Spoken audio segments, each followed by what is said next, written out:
नमस्कार दोस्तों, मैं अर्जुन वशिष्ठ आपका साथी लर्निंग विद ट्रिपल ए में आपका स्वागत करता हूं। आप सभी स्वस्थ होंगे, खुशहाल होंगे, अपनी तैयारी कर रहे होंगे। ठीक है दोस्तों, जैसे हम पॉलिटी पढ़ रहे थे तो आज हम पॉलिटी में अगला भाग पढ़ते हैं। ठीक है, जो कि हमारा भाग 4 क्या कल पूरा हो चुका था। आज हम भाग 5 पढ़ेंगे। ठीक है, और आज हमारी पॉलिटी की 11वीं क्लास है। आप सब ने पिछली 10 क्लासें देख ली होंगी। ठीक है, तो भाग 5 में क्या है, संघ। संघ मतलब केंद्र। केंद्र के बारे में हमें भाग 5 में पढ़ना है, जो कि अनुच्छेद 52 से अनुच्छेद 51 लगभग 100 अनुच्छेद हमें इस भाग में पढ़ने हैं। और मैं 100 के 100 अनुच्छेद की जानकारी आपको दूंगा। ठीक है, आपको बिल्कुल भी परेशान नहीं होना। 100 के 100 एक एक अनुच्छेद की जानकारी मैं आपको पूर्ण रूप से दूंगा।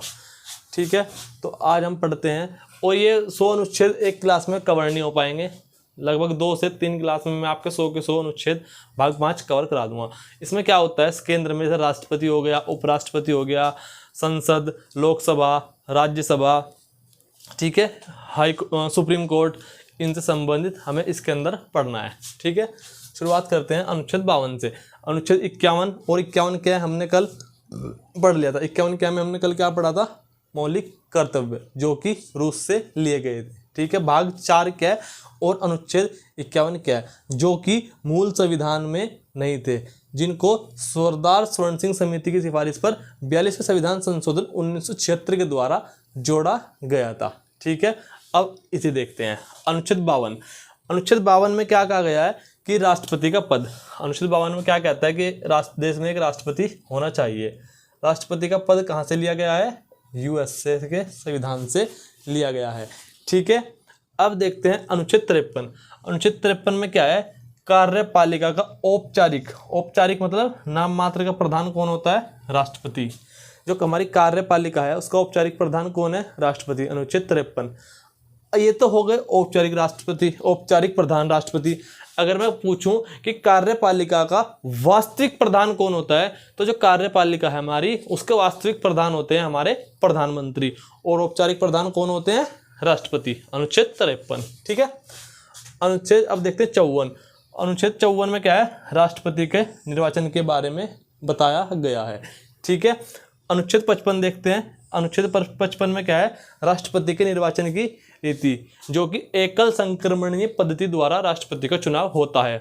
हम जो नॉर्मली चुनाव में वोट डालते हैं वो हम डालते हैं ईवीएम मशीन से। ठीक है, लेकिन जो राष्ट्रपति का चुनाव होता है वो होता है बैलेट पेपर पर। सभी के नाम होंगे, उनमें हमें सभी को वोट देनी होती है।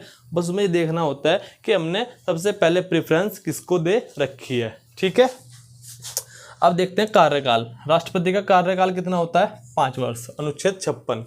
अनुच्छेद 57 में क्या है, एक राष्ट्रपति दोबारा भी निर्वाचित हो सकता है। अब आप दिमाग पर जोर दो कि वो कौन से राष्ट्रपति थे जो लगातार 2 बार निर्वाचित हुए हैं। कौन होंगे, थोड़ा सा सोचो। राजेंद्र प्रसाद एकमात्र राष्ट्रपति हैं जो लगातार 2 बार निर्वाचित हुए हैं। ठीक है, अनुच्छेद 57 के तहत।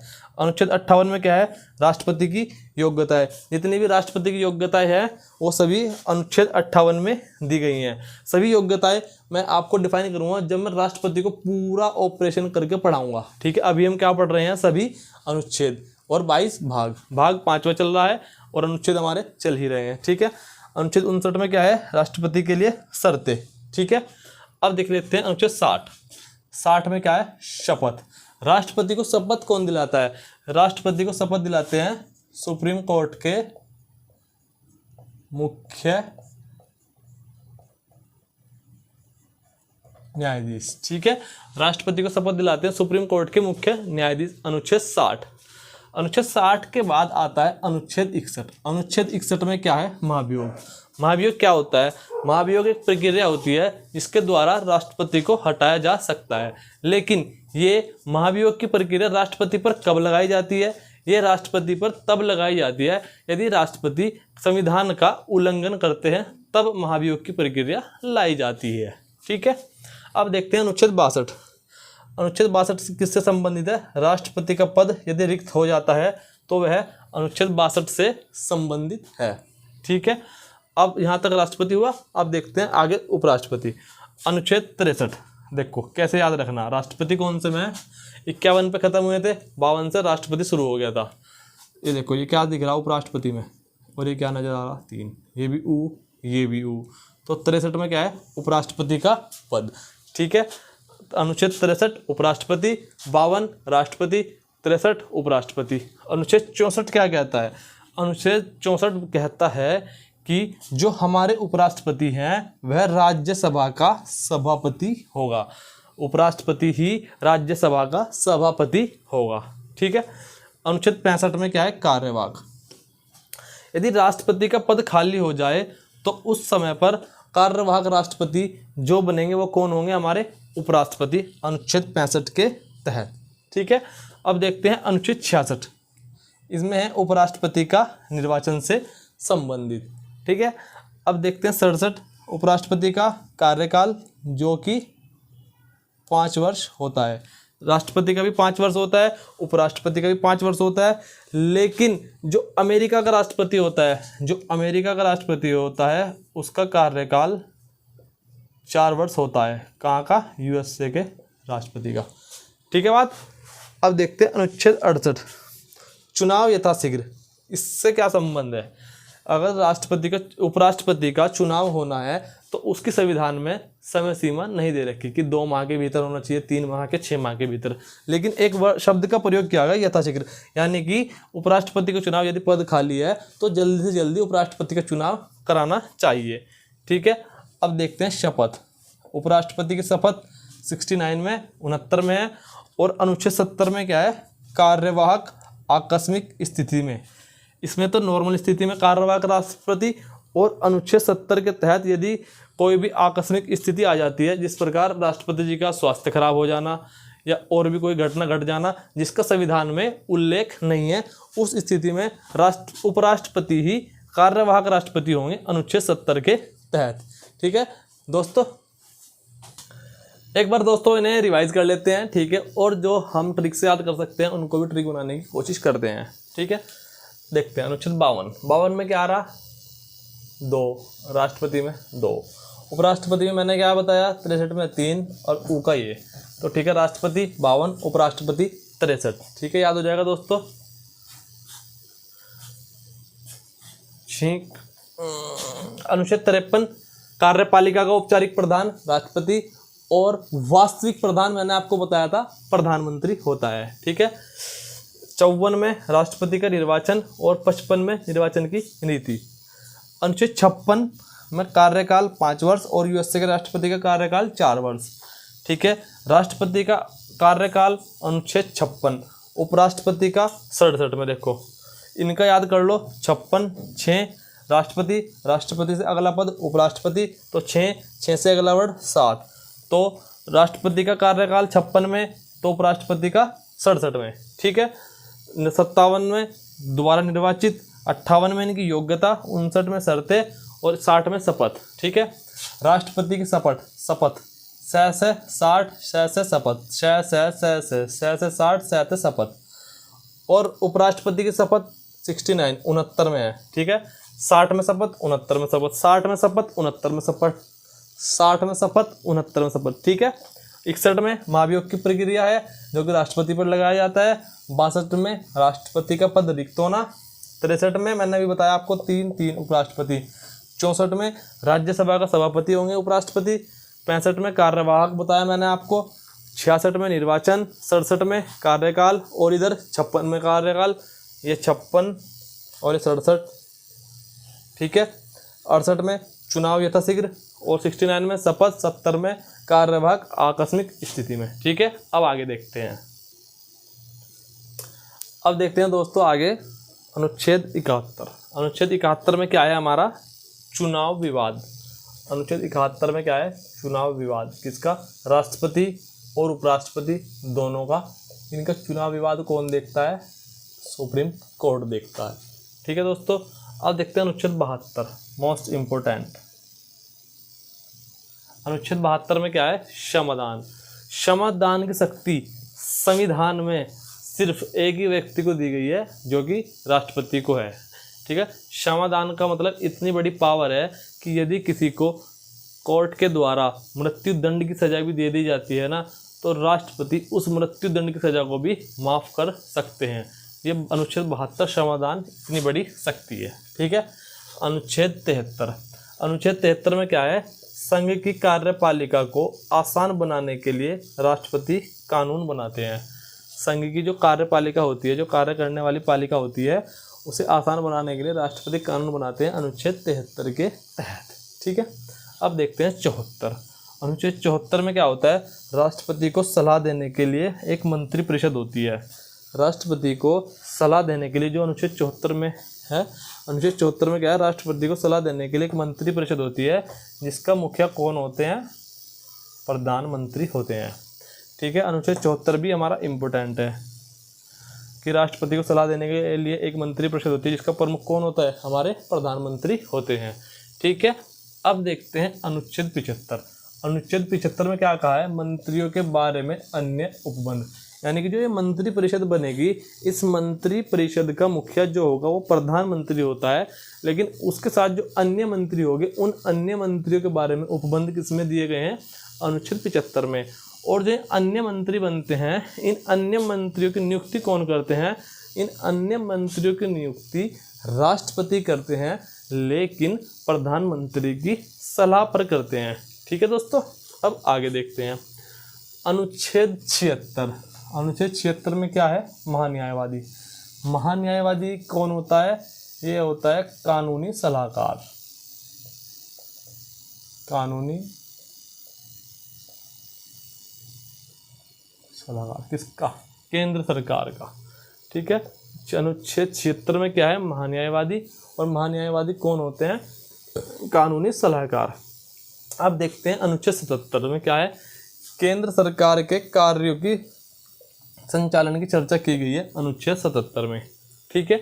78 में देखते हैं, मंत्री परिषद के कार्यवाही की जानकारी राष्ट्रपति को देना, यानी मंत्री परिषद जो भी कार्यवाही करती है, जो भी कार्य करती है, उसकी जानकारी राष्ट्रपति को देना कौन से अनुच्छेद में है, अनुच्छेद 78। अब देखते हैं अनुच्छेद 79, 80 और 81। 79, 80, 81। 79 में क्या है, संसद। 80 में क्या है, राज्यसभा। 81 में क्या है, लोकसभा। ठीक है। ये दोनों क्या है, संसद के अंग।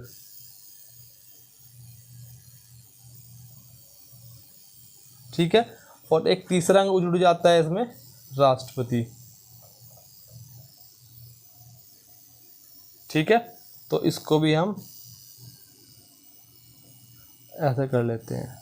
ठीक है। संसद के कितने अंग हैं, 3। संसद के कितने अंग हैं, 3। कौन कौन से, राज्यसभा, लोकसभा, राष्ट्रपति। लेकिन क्वेश्चन यदि ये आ जाए कि संसद के कितने सदन है, सदन में क्या आएंगे, 2, लोकसभा और राज्यसभा। तो यहाँ से क्या समझा हमने, अनुच्छेद 79 में क्या है, संसद, 80 में राज्यसभा और 81 में लोकसभा। ठीक है। संसद के कितने सदन है, 2 सदन है, राज्यसभा, लोकसभा, लोकसभा, राज्यसभा। संसद के कितने अंग हैं, अंग 3 हैं, लोकसभा, राज्यसभा और राष्ट्रपति। ठीक है। राष्ट्रपति, लोकसभा, राज्यसभा, अंग हुए 3, सदन कितने हुए, 2। इनको ट्रिक है याद करने की, तीनों को, संसद, राज्यसभा, लोकसभा, संसद, राज्यसभा, लोकसभा। 79, 80, 81, इसको ट्रिक है याद करने की, सरला। से संसद, र से राज्यसभा, ला से लोकसभा। ठीक है। अनुच्छेद 79, 80, 81। ठीक है दोस्तों। एक बार रिवाइज कर लेते हैं। 71 में चुनाव विवाद कौन देखता है, दोनों का, राष्ट्रपति और उपराष्ट्रपति का, सुप्रीम कोर्ट देखता है। ठीक है। अनुच्छेद 72 में मैंने आपको क्या बताया, समाधान। समाधान की शक्ति किसको है, राष्ट्रपति को है, जो कि मृत्युदंड को भी कम कर सकती है या माफ भी कर सकती है। ठीक है।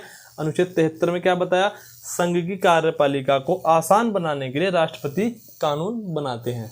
ठीक है। अनुच्छेद 74 में क्या है, राष्ट्रपति को सलाह देने के लिए मंत्री परिषद होती है। जो हमारी मंत्री परिषद होती है, उस मंत्री परिषद का मुखिया कौन होता है, हमारे प्रधानमंत्री होते हैं। ठीक है। ये कि अनुच्छेद 74 में बताया गया है। अनुच्छेद 75 में क्या है, मंत्रियों के बारे में अन्य उपबंध, यानी कि जो अन्य मंत्री होंगे उनकी जो नियुक्ति की जाएगी, उन अन्य मंत्रियों की नियुक्ति राष्ट्रपति के द्वारा की जाती है और प्रधानमंत्री की सलाह पर। ठीक है। अनुच्छेद 76 में क्या है, महान्यायवादी। महान्यायवादी कौन होता है, ये केंद्र सरकार का कानूनी सलाहकार होता है। ठीक है। अनुच्छेद 77 देखते हैं। 77 में क्या है, केंद्र सरकार के कार्यों की संचालन की चर्चा अनुच्छेद 70 में की गई है। ठीक है। अनुच्छेद 78 देख लेते हैं। मंत्रिपरिषद के कार्यवाही की जानकारी राष्ट्रपति को देना 78। अब देखते हैं 79, 80, 81 जो मैंने बताया सरला। 79, 80, 81 संसद, राज्यसभा, लोकसभा, संसद, राज्यसभा, लोकसभा। ठीक है। संसद के कितने सदन है, 2 सदन है। कौन कौन से, राज्यसभा और लोकसभा। ठीक है। संसद के कितने अंग है, 3 अंग है, राज्यसभा, लोकसभा और राष्ट्रपति। ठीक है दोस्तों, आज हम अनुच्छेद 81 तक ही रखते हैं, फिर हम कल को अनुच्छेद 82 से कंटिन्यू करेंगे और भाग 5 ही हमारा चलता रहेगा, क्योंकि हमें अनुच्छेद 151 तक पढ़ने हैं। आशा करता हूँ आपको आज लगभग 30 से 32 अनुच्छेद पढ़ाए सभी याद हो गए होंगे क्लास में।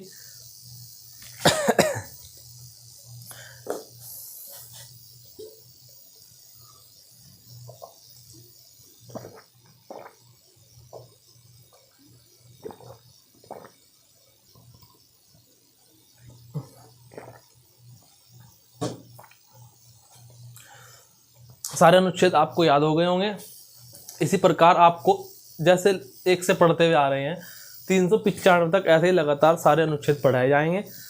एक एक अनुच्छेद के बारे में बताया जाएगा, आपको डिटेल से भी पढ़ाया जाएगा और आपको एक एक अनुच्छेद समझ में भी आ रहा होगा।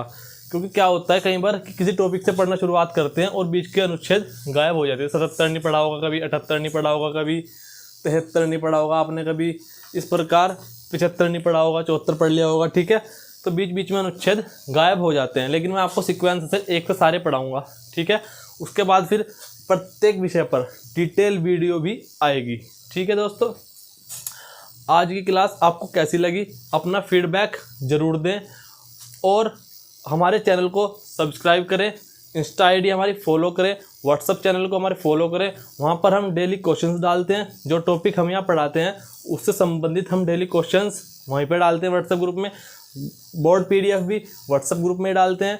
इन सभी का लिंक आपको नीचे डिस्क्रिप्शन बॉक्स में दे दिया जाएगा। ठीक है दोस्तों, आज की क्लास यहीं रखते हैं। लर्निंग विद ट्रिपल ए में धन्यवाद।